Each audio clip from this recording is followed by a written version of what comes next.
Saturday morning in Oslo, and our 24-hour visit here has finished. During our time, we've visited a royal palace, looked around a maritime museum, and even taken to the water ourselves. But now it's time to move on. This is Travelcaster, the travel pod that takes you there.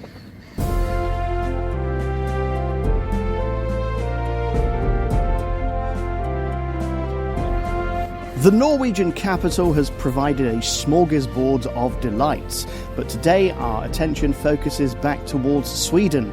We're recording today's podcast on the anniversary of ABBA winning the 1974 Eurovision Song Contest in Brighton. That led to another contest the following year in Sweden.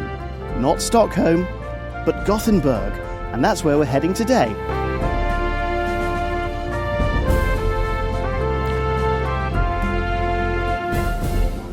Oslo has good connections with the rest of Norway and other Scandinavian countries. There are about 3 or 4 direct trains to Gothenburg every day. The journey time is around 3 hours and 45 minutes, and you don't need a reservation if you're travelling on a rail pass. However, today being a Saturday, I suspect things might get a little bit busy. We'll find out when we're on board. But our journey starting today at the vast Oslo Central Station. As mentioned in our last episode, it's a big place, so make sure you get here early to ensure you're at the right platform at the right time.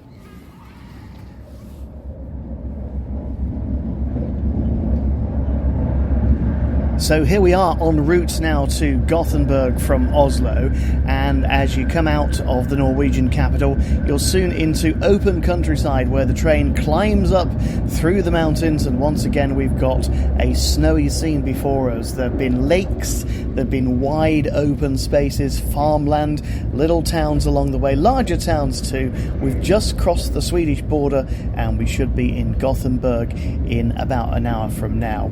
Now on board this train there is no first class, but the regular class is very comfortable. Lots of legroom, lots of space, power points as you'd expect, good Wi-Fi too. And one of the interesting things about the Norwegian trains is they're divided into sort of different sections as well. So there's a carriage that's specifically designed for families with young children. And there's this bit that I'm in now called Stillhet, silence.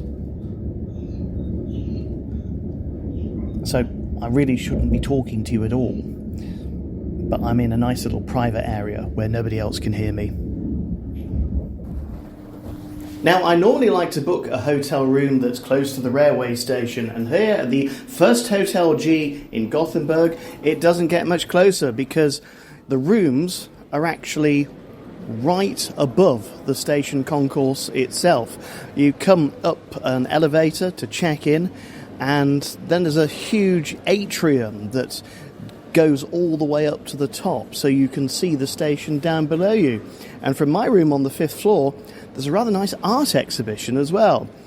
The design of the hotel is described, I think, as probably pop art, so if that's your kind of thing, this is exactly the place to be. And the price has been good too. I think it was around about €80 for a one-night stay. Not bad for a big city on a Saturday night.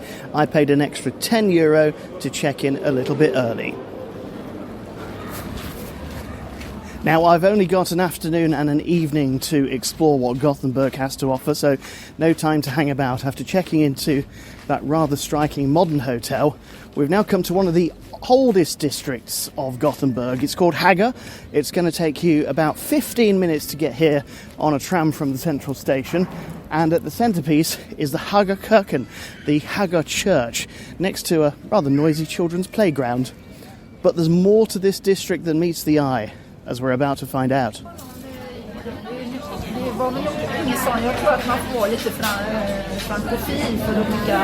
Because as soon as you come to this district, you'll soon come across Café Husaran, one of the most famous eateries, world-renowned for its enormous cinnamon buns.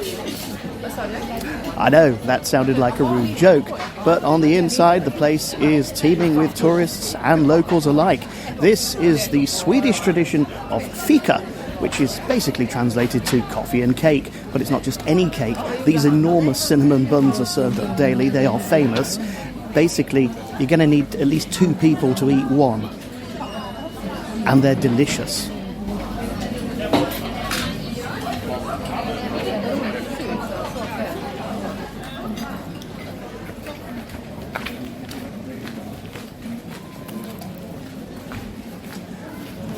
Walking through Haga, you'll be charmed by its old wooden buildings and cobbled streets.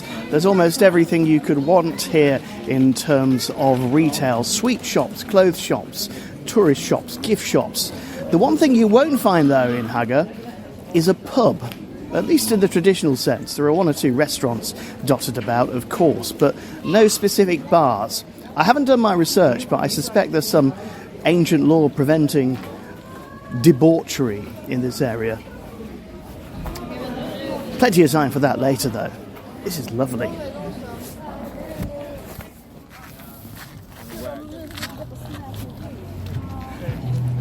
Now, when you reach the end of the Haga district, you're going to come across a big modern square, a Torget, as we've come to know them in Scandinavia. And from there, get the number 1 bus a couple of stops here to Stenpiren.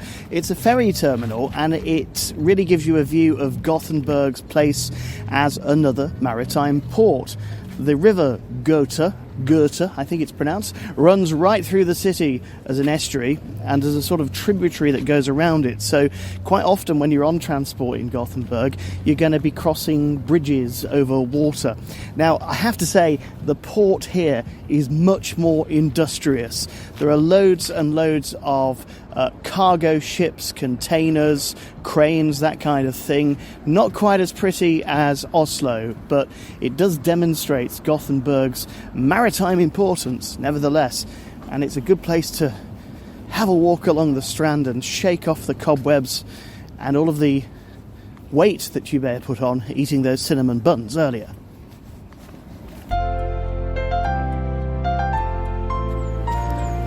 Time for a bit of culture and history. The city of Gothenburg, says my guide, was founded by King Gustav Adolf II in 1621. A church was built on the same ground as where the magnificent Dom Cathedral in Gothenburg stands today.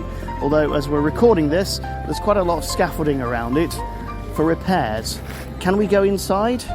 No, it appears to be locked. Okay, that's another church that we couldn't get to on this tour, but maybe next time.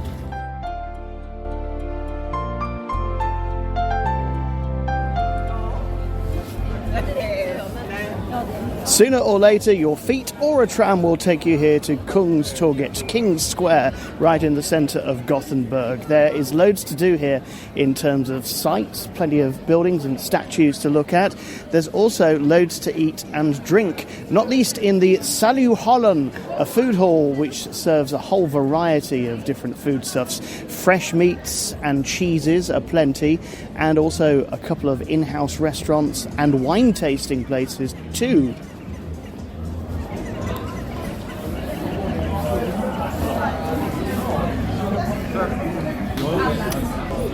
One thing we have savoured quite a bit of on this trip is craft beer, and it's plentiful here in Gothenburg. Just 1 tram stop down from Stenpiren, you can get off and head straight across the road to Hackett. At the moment, they have about 20 beers on tap, and they all look delicious. And not far from here is yet another craft beer bar. It's one of those areas that's been growing in recent years, and bars like this at Hackett have a real inclusive and local feel to them. This leg of the journey from Oslo to Gothenburg has been a joy, a brilliant bit of scenery on the rail route along the way, and some fantastic sights and culture here in Gothenburg itself. One day really isn't enough. You need to extend your journey and your stay if you're going to come here, to be quite honest. But I hope to be doing so again very soon. So that's going to wrap it up for this edition of the podcast. Don't forget to subscribe wherever you're listening. Check out all of the details of where to go and what to do when you arrive at travelcaster.blog. And join us again soon for another edition of Travelcaster, the travel pod that takes you there.